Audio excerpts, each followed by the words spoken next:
اللهم یا رب لک الحمد کما ینبغی لجلال وجهک وعظیم سلطانک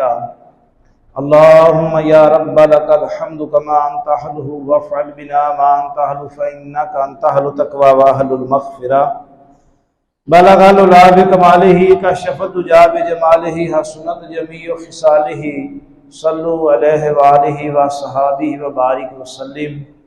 قال اللہ تبارک و تعالی فی کلامہ المجید الا ان اولیاء اللہ لا خوف علیہم ولا هم یحزنون صدق اللہ النبی الکریم اما بعد فاعوذ باللہ من الشیطان الرجیم بسم اللہ الرحمن الرحیم۔ عزیزان محترم، دعا ہے کہ اللہ تبارک و تعالی تمام ساتھیوں کا نماز جمعہ کے لیے حاضر ہونا اللہ قبول و منظور فرمائے، اور جب تک زندگی ہے اللہ تعالیٰ اسی طرح اپنے گھر میں بار بار حاضر ہونے کی توفیق عطا فرمائے۔